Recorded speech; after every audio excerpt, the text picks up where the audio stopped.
Hello. So I was replacing this drive belt for Siemens condenser tumble dryer, and I found another video where they explained you needed to loosen the front part and you can push that out to get it loose. But that didn't really work on this particular model. It was resting on these wheels. I thought about taking them out, but there was not enough room to get a tool in. But either way, I figured that it was much easier instead of going this deep, just to remove, of course, the top and side panels with the screws all the way around here, and then loosen this back plate. And now you can actually just lift the entire drum out like so. And that gives you access to put the new belt in here around the drum. And yeah, of course, you need to take the old belt out. Mine is here. It's totally worn out and stripped apart. You can see how thin it is compared to the new one. So that was what was causing the problem.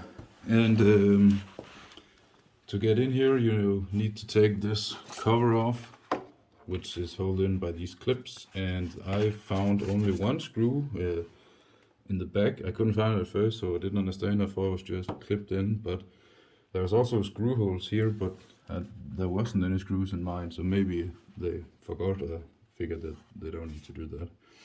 So yeah, take this out, loosen the screws that might or might not be there. Use a adjustable spanner or a fitting wrench for the spline to hold it here in this part. And then you need to use, it's left hand threaded, and so you need to loosen it to tighten it and tighten it to loosen it, yeah. With the 17mm wrench on here. And when you get that off, you can first take the old belt off if it's not totally stripped, and then slip the new belt underneath the spline, mount the fan back on, and at last when you, also this one is spring loaded, so to get it off and on you need to loosen the tension.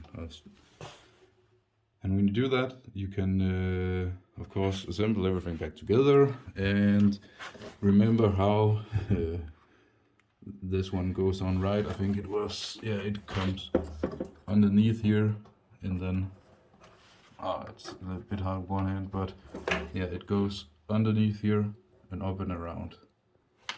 And when you let go of the motor again, that is what holds it tight. So just a quick tip for you who maybe are doing the same thing. This particular model is called IQ300 from Siemens, and I think the principle is probably the same for many tumble dryers, Siemens, Bosch, and other German ones, maybe from other parts of the world. And here's the part number for my exact model, but you can find the parts from Siemens website directly. It's actually one of the good manufacturers who provide a good catalog, and I think you just take in your model number and find the part you need. And this belt actually only cost around, I think in euros it is 15 euros, and it actually had free shipping, so very cheap fix. You just need to do it yourself, and then it will hopefully run for many years.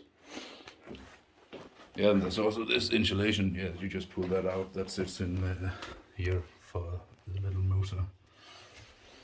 So yeah, it's not a complete total video for how you can disassemble and everything. So, but hopefully you know how to take screws out. And there is only two different kinds of screws. There is machine threaded ones with Torx 20 and Torx 15 for the plastic parts.